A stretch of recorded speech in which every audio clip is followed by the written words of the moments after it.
You ever watch a woman just stop trying? It's not a fight. There's no slamming door. It's quieter than that, more final. It's the sound of her phone not buzzing. It's the way she stops asking about your day.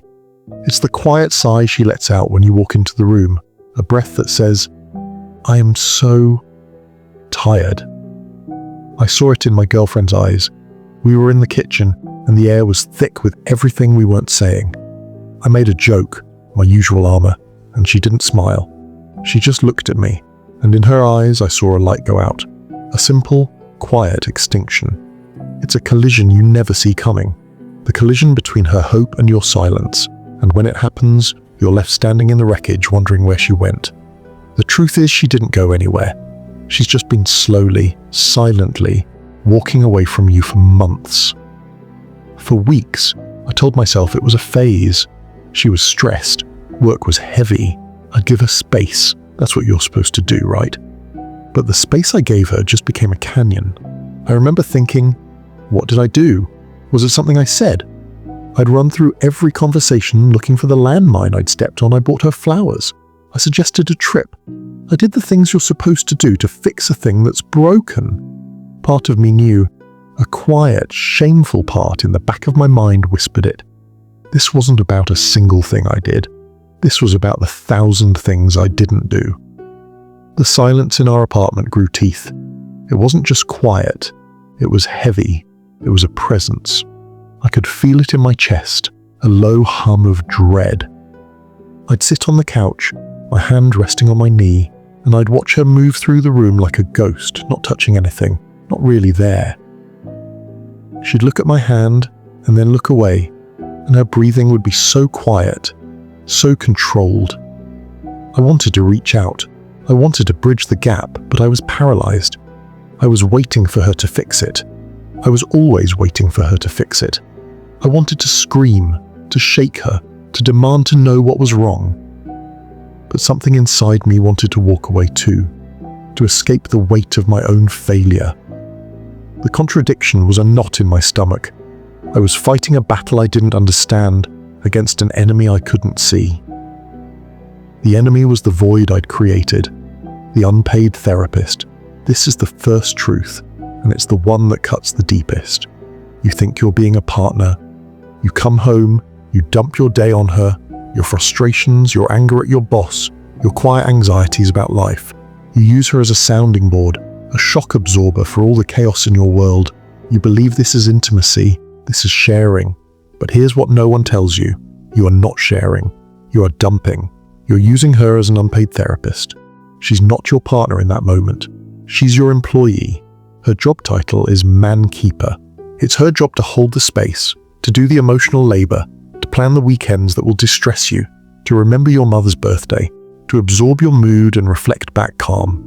And she does it for a while because she cares. But it is exhausting, relentless work. And she has her own chaos, her own stress, her own need for a soft place to land. But who is her therapist? It can't be you, because you're the one who needs keeping. This is the moment most men never notice, the moment she starts clocking out. The invisible load. You see the big things. You see the anniversary, the birthday present. You think, I got the flowers. I did the thing. I'm a good guy. But you're blind to the invisible architecture she builds every single day to hold your shared life together. She is the one who remembers your friend's wedding is in 3 months. She is the one who knows you're out of shampoo and adds it to the list. She is the one who senses the tension between you and your father and carefully navigates the conversation at dinner to avoid a blow-up. She is the project manager of your relationship, and you're the client. You show up for the meetings, you give your approval, but you have no idea about the thousands of tiny tasks, the mental spreadsheets, the constant quiet hum of management happening in her mind. And every single one of those tiny tasks is a withdrawal from her emotional bank account. She's making micro investments in us all day, every day. And what are you depositing? You're depositing your stress. You're depositing your silence. You're depositing your expectation that she will continue to manage the ecosystem of your life. The balance is dropping and dropping fast. You won't see this coming because the statements are sent to an inbox you never check. The friendship famine. This is where the real damage begins. Look at your life. Who are your guys? Your real guys. The ones you can call at 2 a.m. and say, "I'm not okay," and they'll come over, no questions asked. For most of us, that list is terrifyingly short. Maybe it's 0. We have buddies. We have guys we watch the game with, guys we talk sports with, guys we work on the car with. But do we have brothers? Do we have a single person we can be emotionally naked with? A person we can tell, "I'm scared I'm failing," or "I feel so alone," without the fear of judgment, without the armor of humor? No, we don't. So where does all that go? That fear, that loneliness, that deep gnawing need to be seen and understood in our pain. We offload it onto her. We make our girlfriend, our wife, our one and only emotional support system. She becomes our sole emotional outlet. We expect her to be our lover, our best friend, our confidant, and our therapist. It is a crushing, impossible weight for one person to bear. She didn't sign up to be your entire universe. She signed up to be a part of it. And when your universe is a black hole of emotional need, she has no choice but to fight the gravity or be consumed. This is the rise of man-keeping, and it's why women are abandoning the job, the exhaustion point. She doesn't leave because she stops loving you. She leaves because the cost of loving you becomes too high. Love should feel like building something together, but for her it starts to feel like a constant renovation project on a house that's forever on the verge of collapse, and she's the only one holding the tools. She's tired of carrying the emotional tool belt. She's tired of being the one who initiates the difficult conversations. She's tired of your defensive posture when she finally works up the courage to say, "Hey, this hurts." You see her concern as nagging. You see her attempts to connect as pressure. So you shut down, you retreat further, and that is the final straw because her exhaustion turns to resentment. And resentment is a quiet acid that eats away at the foundation of everything you've built. It doesn't scream, it just dissolves. One day she looks at you, and the love is still there, but it's buried under an avalanche of fatigue. And love is not enough to make her want to start digging again, not by herself. The final silence, the breakup, the "I need space," the "I think we should see other people." That's not the end. It's the paperwork. The end happened weeks, months earlier. The end was a Tuesday night. You were on the couch, watching something on your phone. She was reading a book or pretending to, and she looked over at you. She watched the way the blue light from your screen lit up your face. She saw you, completely absorbed, completely checked out from the world you shared. And in that moment, she felt a profound, devastating loneliness. The kind of loneliness you only feel when you're sitting right next to someone. And she made a decision, a quiet, internal click. She was done. She didn't say anything. She just closed her book. She went to bed. And she started the process of emotionally moving out. You were still living together, but you were already alone.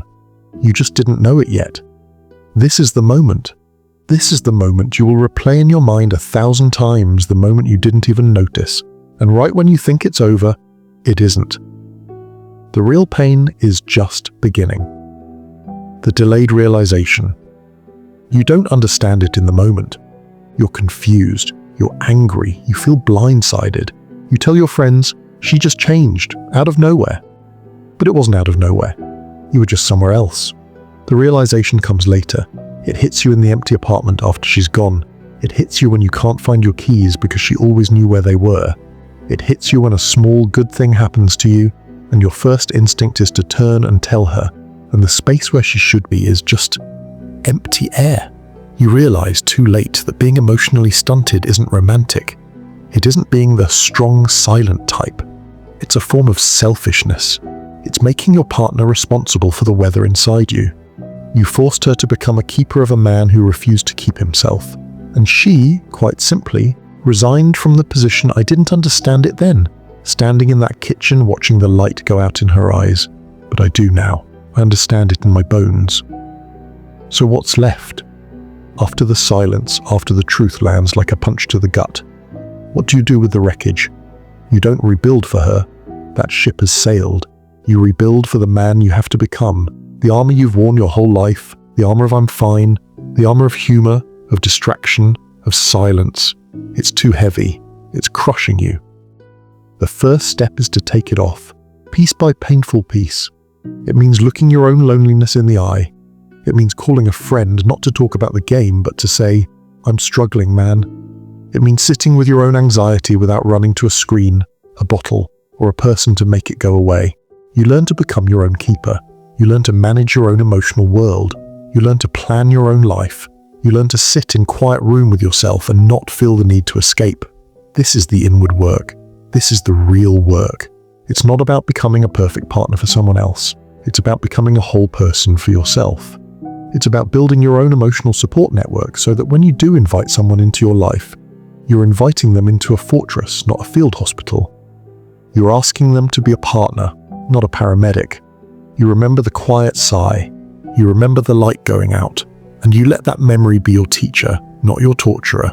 It's not her job to complete you. It's your job to be complete, and then to choose to share that completeness with another whole person. That is the only partnership that doesn't become a form of servitude. If even one part of this felt like your life, if you've ever stood in a quiet room and felt the distance grow like a cold shadow, then you and I, brother, are built from the same scars. We've been the problem we refuse to see, and that means we can also be the solution. This isn't about blame. This is about clarity. This is about seeing the pattern, the slow drift into emotional isolation, and choosing to swim back to shore for yourself. So here's what I'm asking you to do. It's not a demand. It's an invitation from one scarred man to another. If this truth landed in your chest and resonated, if it named a ghost that's been haunting your relationships, then you're in the right place. This channel is about pulling back the curtain on these unspoken dynamics. It's about building that emotional strength, not for them, but for us. Hit subscribe, not because I'm asking you to, but because you know deep down that you need to hear more of this. You need to understand, you need to become the man you're capable of being. Stay with me. We have more to unpack. Now picture this. Picture yourself standing in that quiet room. Long after she's gone, the air is still. The silence is no longer your enemy. It's just silence. You look at your own two hands. They are not empty.